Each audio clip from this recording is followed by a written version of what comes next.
Meus irmãos em Cristo Jesus, eu vos saúdo com a paz do Senhor. Amém. Por gentileza, tome o vosso assento.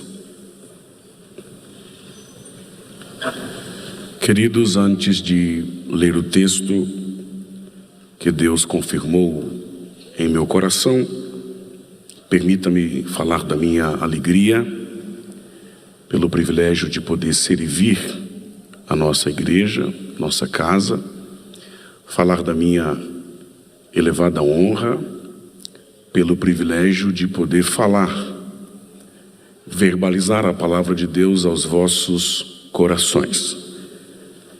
Quero dispensar honra e gratidão ao nosso pastor presidente, pastor José Wellington Bezerra da Costa, ao nosso pastor presidente da nossa convenção geral, vice-presidente do nosso ministério, pastor José Wellington Costa Júnior. Que a boa mão do Senhor continue estendida sobre as vossas vidas, pastores. Eu estava pensando no texto que diz: os passos de um homem bom são confirmados pelo Senhor. E eu fiquei pensando que confirmação não é algo que vem antes. Confirmação é algo que vem depois. Isso significa que quando Deus escolhe um homem bom, nem sempre Deus irá à sua frente. Às vezes Deus irá em sua retaguarda, confirmando seus passos. E a minha oração é que Deus continue confirmando os seus passos. Quantos concordam com esta palavra, diga amém. Na pessoa do pastor Enéas, cumprimentar todos os presidentes de campo que estão aqui, e na pessoa do pastor Anderson, saudar todos os pastores setoriais aqui presentes. Estamos aqui desde o período da manhã e já podemos receber muito de Deus neste dia. Quantos suportam mais um pouquinho? Abra comigo a sua Bíblia no primeiro livro do profeta, juiz e sacerdote Samuel, capítulo de número 16.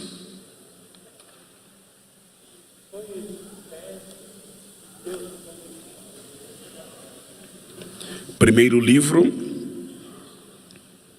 do profeta, juiz e sacerdote Samuel, capítulo de número 16, para a nossa reflexão. Se eu posso ler, diga amém. Amém. E disse o Senhor a Samuel: até quando? Somente até aqui. Diga para o seu vizinho: até quando? Fala mais forte, diga: até quando? Amém.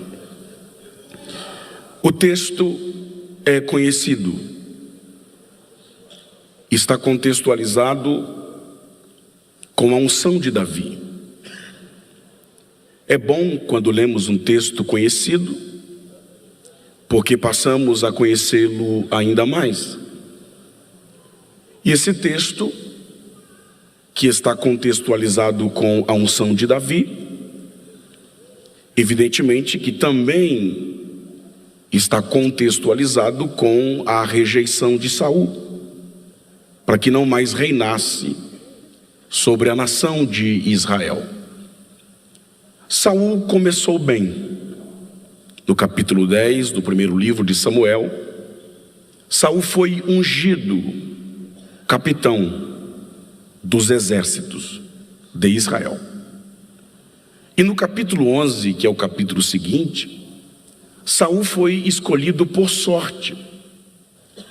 A Bíblia diz que a sorte se lança no regaço, mas a decisão vem do Senhor. E no 11, Saul foi escolhido por sorte rei sobre Israel.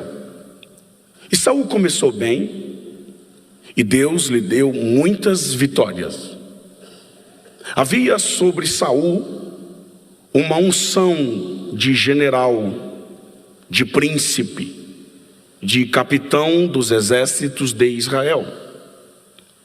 Mas lá pelas tantas, Saul pecou, desobedeceu ao Senhor e pecou gravemente contra a autoridade de Deus.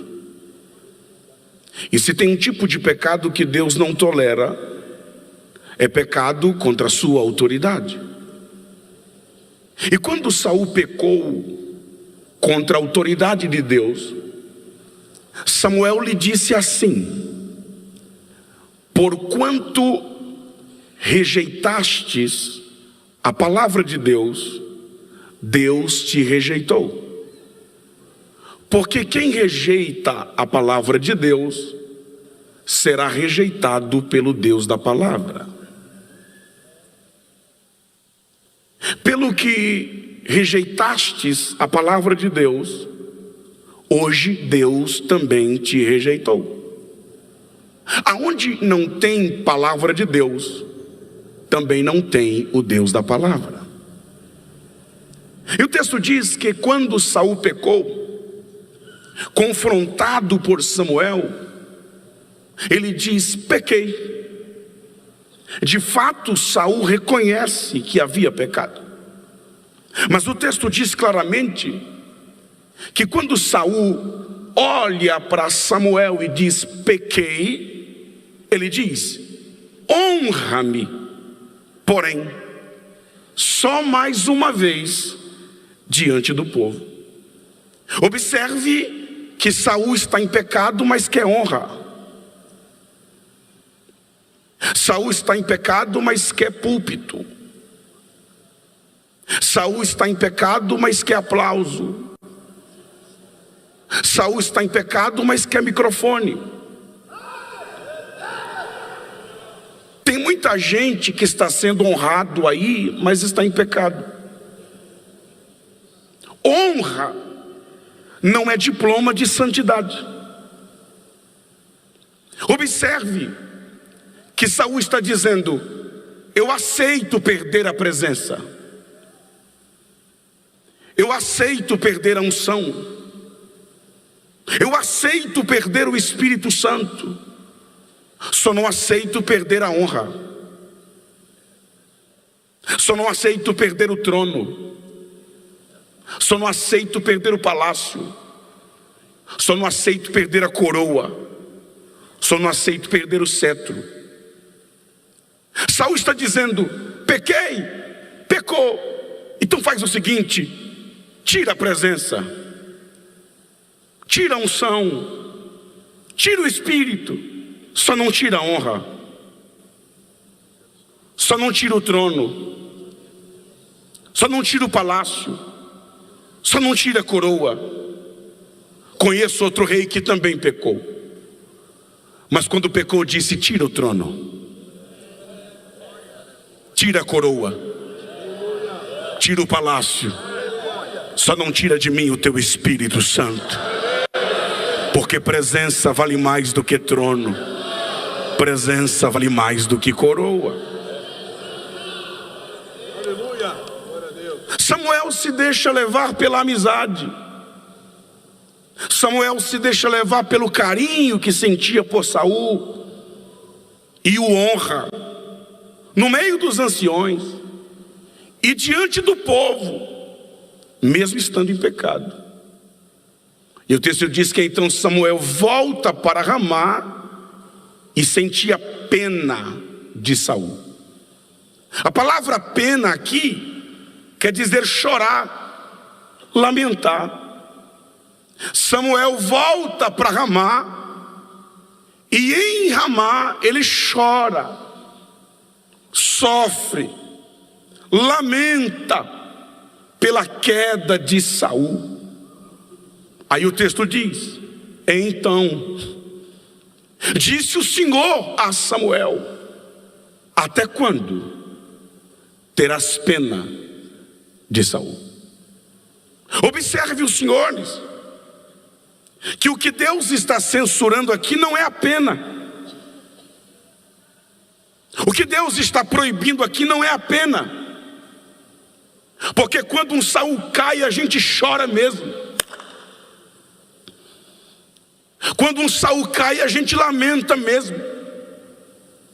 O que Deus está censurando aqui não é a pena, não é o choro, é o tempo excessivo da pena. Até quando?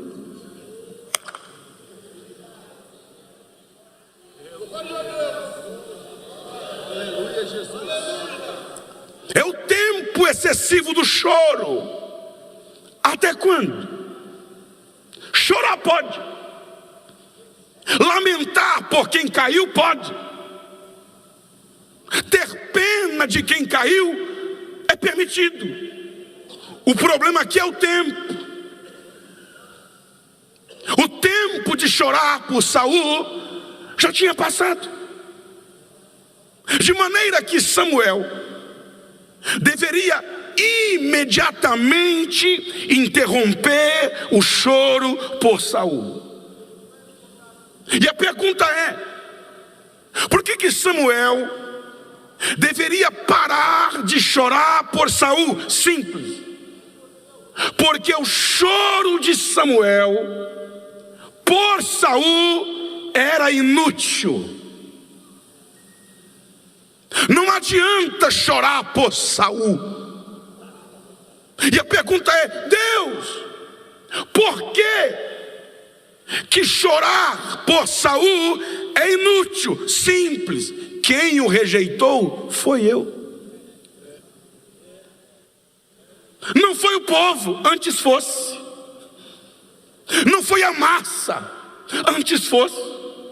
Não foi a multidão, antes fosse. Pare de chorar por Saul, porque quem o rejeitou foi eu. Até quando a gente vai tolerar quem Deus já rejeitou?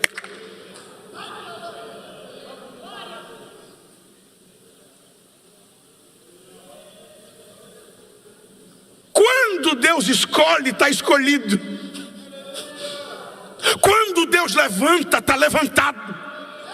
Mas quando Deus rejeita, está rejeitado. Ah, mas é meu amigo, está rejeitado. Mas eu gosto dele, está rejeitado. Mas ele prega bem, mas está rejeitado. Ele canta bem, mas está rejeitado. Deus não tem compromisso com rejeitados. Deus tem compromisso com escolhidos. Pare de chorar por Saul, porque quem o rejeitou foi eu. Tem muita gente abraçado pelo povo, mas rejeitado por Deus. Segundo, Samuel deveria parar de chorar por Saul, e esse eu gosto. Porque quando um Saul cai, o povo não sai perdendo. Eu gosto disso aqui. Ô Samuel, você está com dó de Saul? Eu estou com dó do povo. Então pare de chorar por Saul. Por quê? Porque quando infelizmente um Saul cai, o povo não sai perdendo. Por quê? Porque eu já me provi de alguém melhor do que ele. Não entendi, pastor? Vai entender agora. Pare de chorar pelos Saús que caíram e comece a se alegrar pelos Davis que Deus está levantando. Quando um Saul cai, perde a unção, perde a chamada, perde por sua própria culpa o ministério. O povo não sai perdendo, porque para cada Saul que cai é um Davi que Deus levanta. Quem crê que Deus está levantando os Davis desta última hora?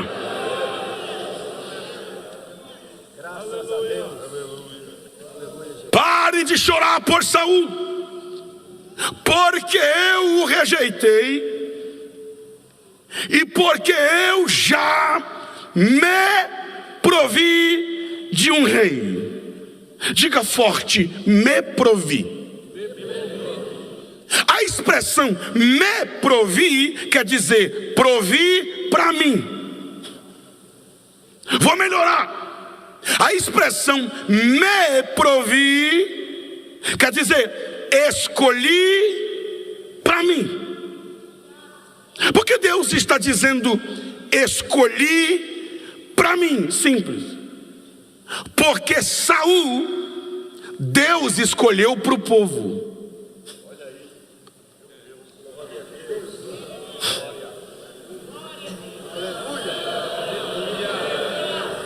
Quem foi que pediu Saul?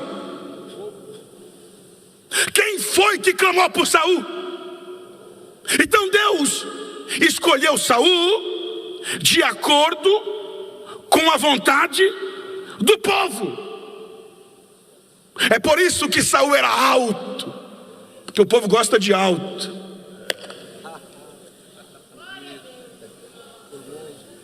É por isso que Saul era formoso, porque o povo gosta disso. É por isso que ele tinha do ombro para cima, ninguém tinha costa mais grande e larga, porque o povo olha essas coisas.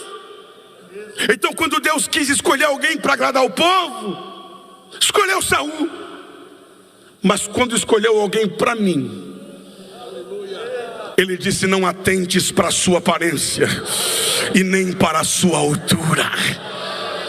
Eu estou pregando para alguém aqui que não tem cara de rei, não tem voz de rei, não tem tamanho de rei, não tem cabelo de rei, não tem postura de rei. É porque Deus não te escolheu para o povo, Deus te escolheu para Ele.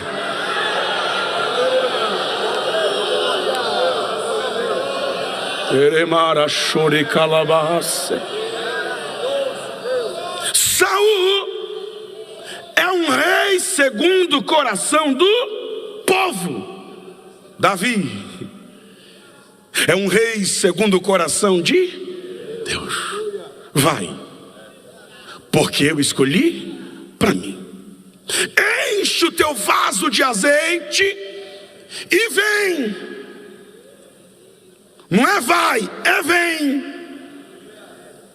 Porque ministério não é vai, ministério é vem. Tem gente que quer ir, mas não quer vir primeiro. Primeiro Jesus disse: vinde. Depois, ficai. E só depois, ide. No ministério só vai quem vem. Tá com o vaso cheio? Então vem. Tem azeite? Então vem. Tem unção? Tenho. Então vem aprender. Vem sentar, vem obedecer, vem se submeter. Vem. Enviar-te-ei a Jessé, porque dentre os teus filhos me provi de um rei. Aí Samuel: como irei eu, se Saul saberá e me matará? Aí Deus disse: calma que eu não falei tudo ainda. Pega o novilho e diga: vim para sacrificar. Parece que o sacrifício é um álibi, mas não. O sacrifício fazia parte da unção. Porque não há unção que não seja precedida por sacrifícios. Estamos vivendo uma geração de profetas que quer o vaso, mas não quer o novilho. Quer unção, mas não quer o sacrifício. Mas Deus está dizendo: eu só aceito se tiver vaso cheio e novilho para sacrificar. Ministério não é só unção, ministério também é sacrifício. Pega o novilho e diga: eu vim para sacrificar. Samuel foi. Samuel sai de Ramá passa por Gibeá, onde estava Saul, e chega em Belém. Quando Samuel está chegando em Belém, os anciões começam a tremer as pernas. É de paz a tua vinda? Como será que estava a vida daqueles anciões para estar com tanto medo assim do profeta? Quem tem culpa no cartório tem medo de profeta que tem vaso cheio. Quando aquela irmã do coque, será que tem lá? Quando aquela irmã do manto vem marchando na tua direção, o que é que você pensa? Ó, os anciãos, é de paz a tua vinda? Aí Samuel diz: é de paz. Eu vim sacrificar. Sacrifício no Antigo Testamento é culto.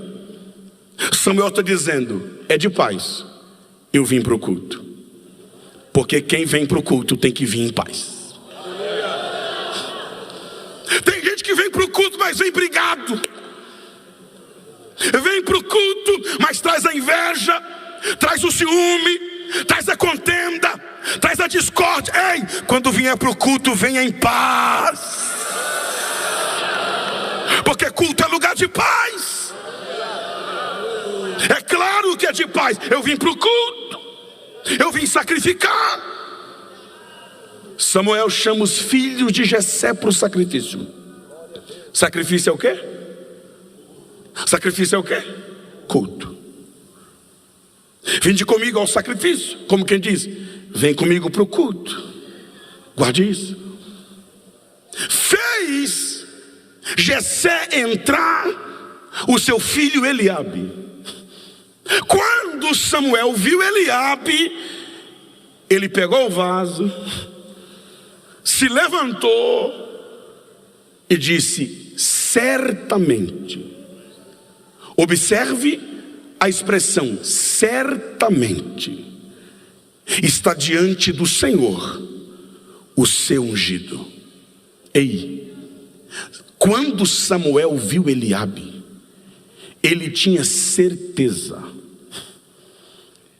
que o escolhido era Eliabe. Eu estou falando do homem mais íntegro do Antigo Testamento. Eu estou falando do homem que ouve a voz de Deus desde criança. Está olhando para Eliabe, está dizendo: tenho certeza que é ele. A pergunta é: por que alguém como Samuel tinha tanta certeza que o escolhido era Eliabe? Simples. Porque Saul era alto, Eliabe era alto. Saul era grande, Eliabe era grande. Saul era forte, Eliabe era forte. Saul era formoso, era belo, Eliabe também era belo. Samuel está fazendo cálculos. Nada melhor do que um grande para substituir um grande, um alto para substituir um alto, um formoso para substituir um formoso. Aí Deus está dizendo: Samuel, se fosse para escolher alguém igual, eu deixava o que está mesmo. Se eu te trouxe aqui, é porque eu vou quebrar padrões e vou levantar alguém diferente.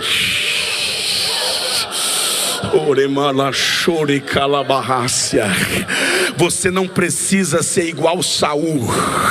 Você não precisa ser igual fulano, Beltrano, Cicrano. Se Deus quisesse o Beltrano, escolhia o Beltrano. Se Deus quisesse o Cicrano, levantaria o Cicrano. Se Deus escolheu você, é porque Deus quer usar alguém diferente.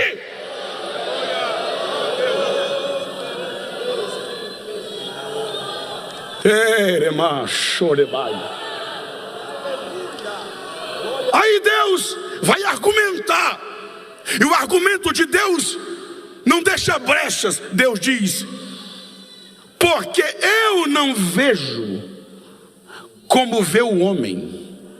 O homem vê a altura, o homem vê a oratória, o homem vê o tamanho, o homem vê o currículo, mas eu vejo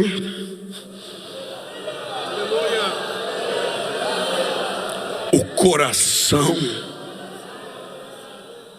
Em outras palavras, o que Deus está dizendo aqui, pastor Rafael, é isso aqui, ó. O que adianta, Samuel, ser alto aqui e alto aqui?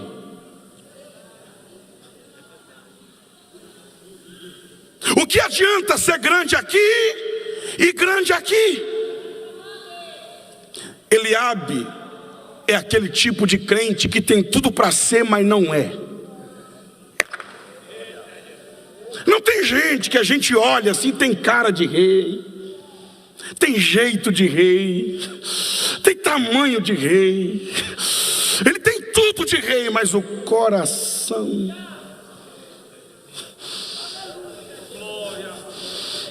Por isso que tem gente que tinha tudo para estar, mas não está. Tinha tudo para ser, mas não é. Porque Deus não olha por fora, Deus olha por dentro. Deus sonda o coração. Lá vem o segundo, Aminadab, rejeitado. Samá, rejeitado. Rael, não é esse Rael, é o outro Rael, rejeitado. Asã, rejeitado. Natanael, rejeitado. O sétimo, que era o anônimo, seu nome não constou no livro das crônicas, porque o livro das crônicas é para quem fez alguma coisa, ele não fez nada. Rejeitado. Agora, você percebeu que os 7 rejeitados estavam no culto?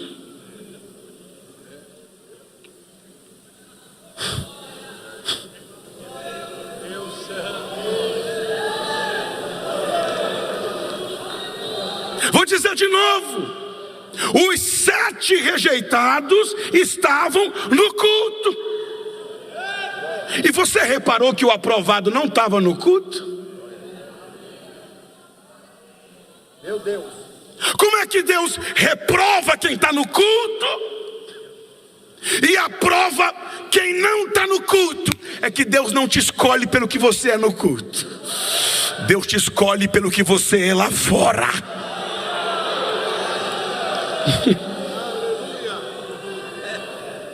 Tem gente que está no culto, mas está rejeitado. Está cantando, mas está rejeitado. Está pregando, mas está rejeitado. Está no altar, mas está rejeitado. Porque Deus não te aprova no culto, Deus te aprova é lá fora.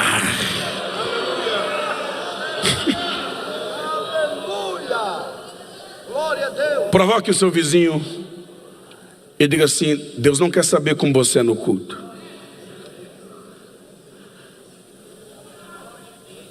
Diga: Deus quer saber como você é lá fora.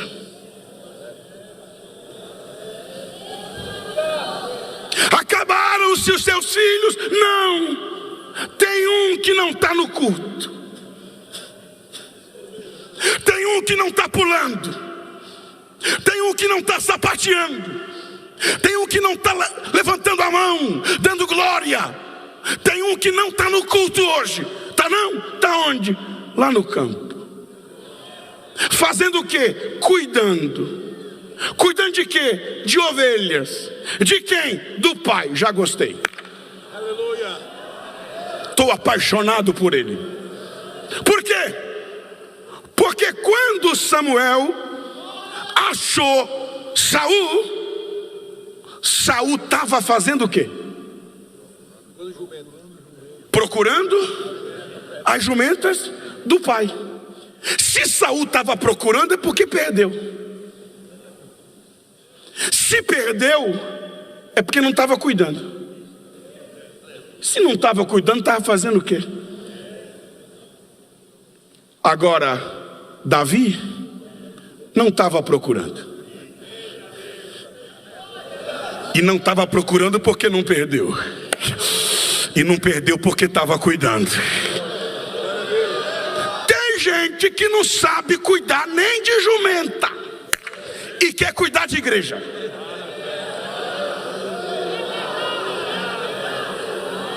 Tu dá uma jumenta para ele cuidar, ele perde. Quem não sabe cuidar de jumenta não vai saber cuidar de gente, mas quem sabe cuidar de ovelhas vai saber cuidar de gente.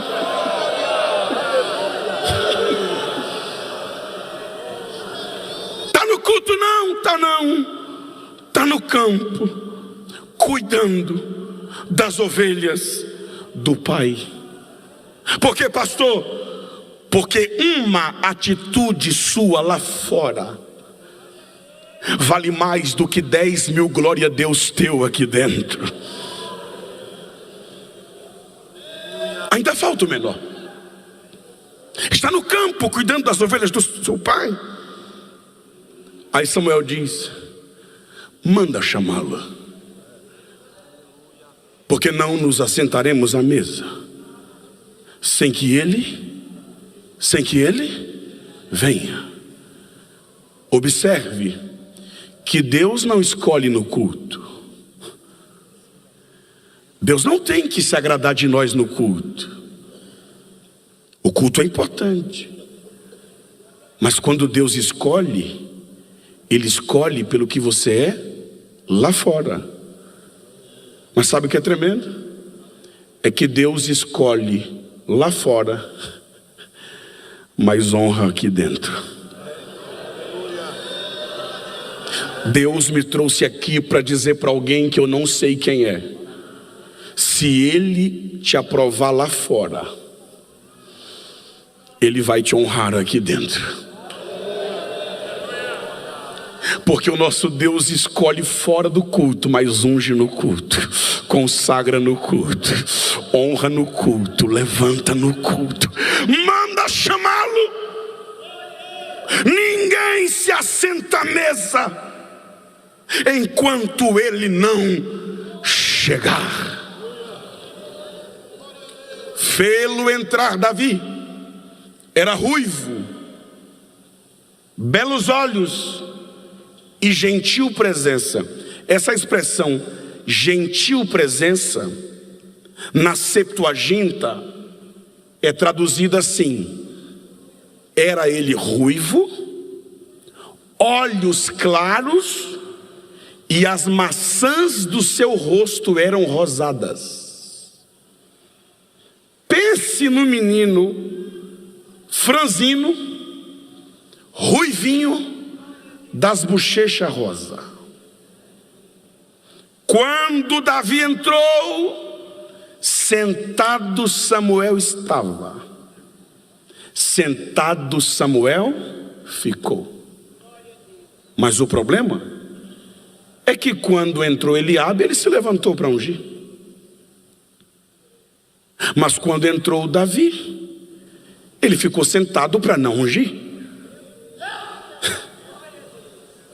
Mais ou menos assim. Quando Eliabe entrou, Samuel se levantou para ungir. Deus disse: senta. Alguém entendeu? Quando Abinadab entrou, Samuel se levantou para ungir. Deus disse: senta. Quando Samá entrou, Samuel se levantou para ungir. Deus disse: senta. Quando Rael entrou, Samuel se levantou para ungir. Deus disse: senta. Quando Natanael entrou, Samuel se levantou para ungir. Deus disse: senta. Quando Asã entrou, Samuel levantou para ungir. Deus disse: senta. Quando o Anônimo entrou, Samuel se levantou para ungir. Deus disse: senta. Quando Davi entrou, Samuel ficou sentado. Deus diz: levanta e unge, porque este é ele. Quem crê que Deus está levantando alguém para te honrar? Quem crê que Deus está levantando alguém para te ungir? Quem crê que Deus está levantando alguém?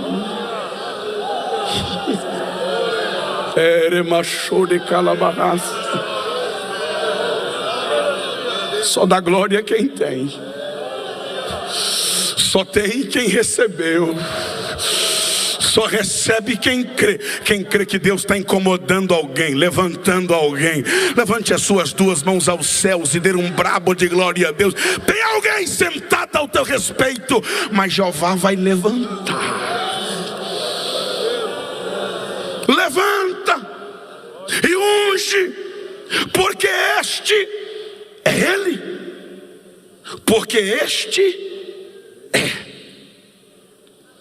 Samuel se levanta e o texto diz: e ungiu Davi ali, no meio dos seus irmãos. Olhe para cá. Será que Deus não sabia que Samuel não estava em casa? Que Davi não estava em casa? Sabia. Ele disse: vem, eu já estou aqui. Eu cheguei primeiro. Se Deus chegou primeiro, se Ele é onisciente, Deus sabia ou não sabia que Davi não estava em casa? Sabia. A pergunta é: se Deus sabia que Davi não estava em casa, e sim no campo, por que então mandou Samuel ir para casa? Por que não no campo? A lógica, quem sabe humana, seria: vai ao campo e unge lá onde ele está. Mas não, Deus manda Samuel ir aonde Davi não estava. A pergunta é: por que Deus ungiu Samuel na casa e não no campo? Simples. Se Deus unge Davi no campo, os irmãos não iriam acreditar. Por muito menos os irmãos de José o venderam. Mas quando Deus manda ungir na casa, eles vão ter que ver o óleo da unção descendo sobre a cabeça de Davi. Não entendi, pastor. Vai entender agora. Tem coisas na sua vida que Deus fará no secreto. Alguém entendeu? Tem coisa que Deus vai fazer no oculto, escondido. Mas tem coisas que é tão grande, tem coisas que são tão extraordinárias, que Deus vai ter que fazer em público, porque senão ninguém vai acreditar. Quem crê que Deus vai fazer coisas grandes em público, para que todos contemplem e vejam que Deus é contigo. Deus te escolhe no secreto, mas te honra no público. Deus já está ungindo alguém aqui com o seu espírito, na presença dos seus irmãos. Aí o texto diz: que o Espírito Santo se apossou de Davi. Se apossou de Davi quer dizer que o Espírito Santo o abraçou. Quem sente o abraço do meio do amigo Espírito Santo, e diz: a partir de hoje tu és meu. Ei, a partir de hoje tu és meu. Porque a pergunta aqui não é se você tem o Espírito. A pergunta aqui é se o Espírito tem você.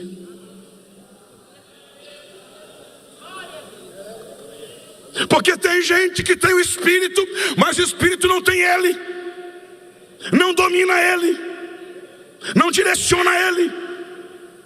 Ei, mais do que ter o Espírito, Deus quer que o Espírito tenha você. Suas mãos, seus olhos, seus pés, seus ouvidos. Quem tem o Espírito Santo aqui, levante a mão e dê um brado de glória. Agora, só quem o Espírito Santo tem, levante as duas e manda 3 glória para Jesus Cristo esta noite. Não basta ter o Espírito, ele tem que ter você. E o texto diz que o espírito que entrou em Davi, no verso 14 diz, havia se retirado de Saul. E daqui para frente, nós temos um Davi que tem unção e um Saul que perdeu a unção. Agora olhe para cá. Davi é ungido, o espírito sai de Saul e entra em Davi. E aí você pergunta, e o que aconteceu depois? Nada.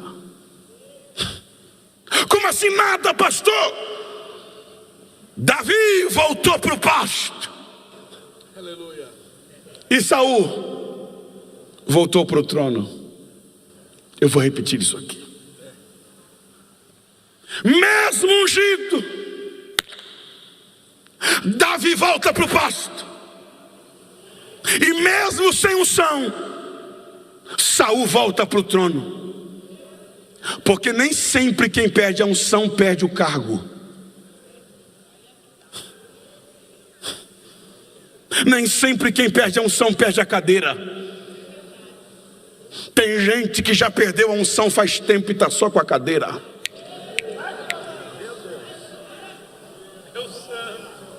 Perdeu a unção faz tempo, está só com cargo. E daí, pastor? E daí que agora Saul tem o cargo, mas não tem a unção. Davi não tem o cargo, mas tem a unção. Provoca 3 crentes do seu lado e pergunta: o que você prefere, o cargo ou a unção? Não, fala para ele, provoca ele. É só a segunda vez que eu estou te pedindo. E a última, provoca ele, provoque ela e diga: o que você prefere, o cargo ou a unção? Saul tem cargo, mas não tem unção. Davi não tem cargo, mas tem unção. Porque unção vale mais do que cargo. Porque cargo se compra, cargo se troca, cargo se negocia, cargo se barganha. Unção Deus dá para quem Ele quer.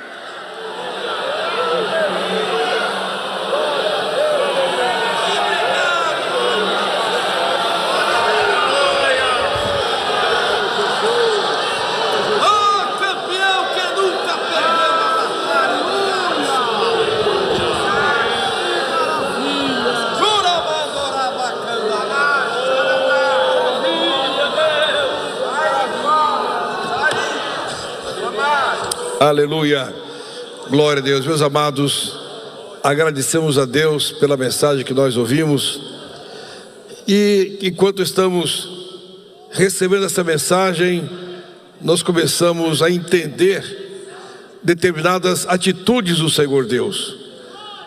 Nós começamos a entender a diferença estabelecida pelo próprio Deus em relação àqueles que o servem. Em algum momento, Saul estava